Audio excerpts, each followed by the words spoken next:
Yes, hello. My name is Edwin Hernandez. I teach marketing education.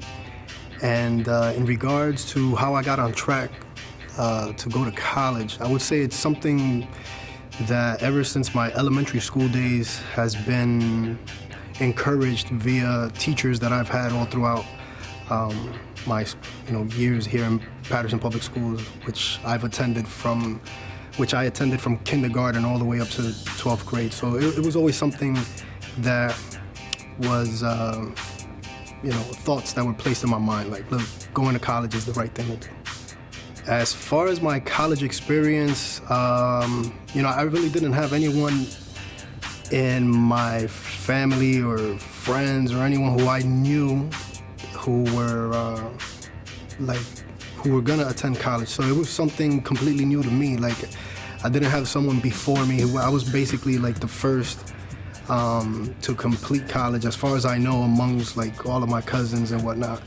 Being from an immigrant family and, as far as completing college here in the United States.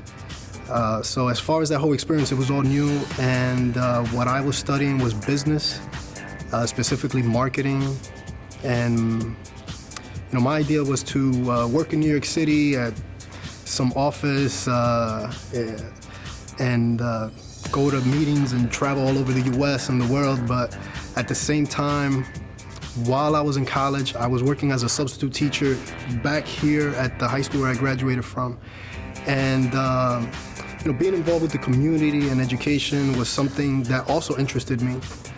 And so that's what ended up ultimately persuading me to go into teaching versus going into the business world.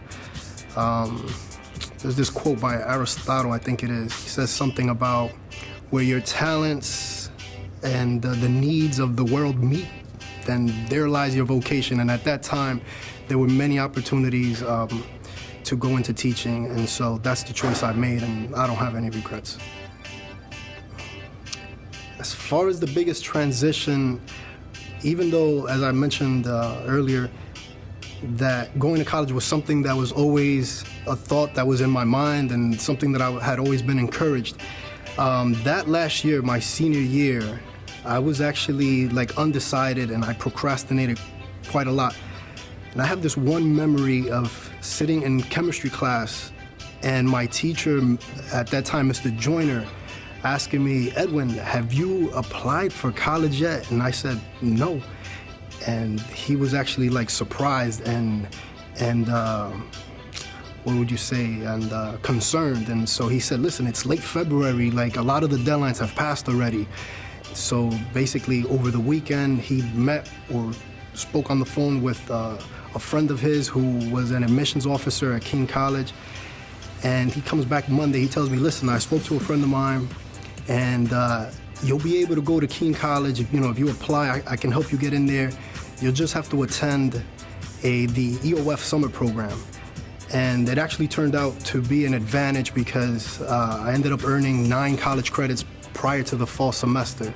So I gotta say that the biggest challenge of that, going from high school to college, was just being undecided.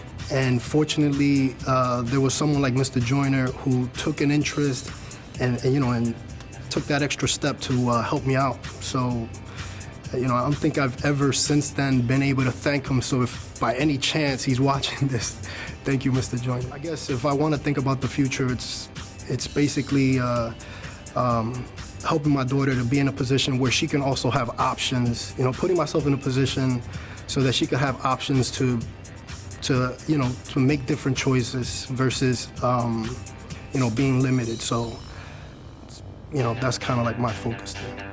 My advice to high school students regarding a college education is that, they really need to pause and think about what they want. It's natural to be undecided. However, you gotta have like some kind of purpose, even if you later on change your mind. So I would say that they need to just stop and reflect and think about certain things, like what kind of lifestyle do they want to live, let's say, 5-10 years from then, and then basically what kind of income are they gonna need in order to make that happen? Because we live in a capitalistic, society. This is not like some hunter and gathering society or agrarian and whatnot where you could barter and trade. I mean, the way you barter and trade is by exchanging your knowledge and skills for money to earn an income, so that then you can acquire those things that you need and want. And so, they have to think about. The first question they have to answer is, what do they want? What kind of career, or whether they open up a business or they work for someone, is going to allow them to generate the necessary income to make those things happen. And then assess whether they currently possess the necessary knowledge and skills to qualify to do that. And if they don't, then they have to figure out, well, how can I go about acquiring these knowledge and skills? And if the answer is going to college, then that's what it is.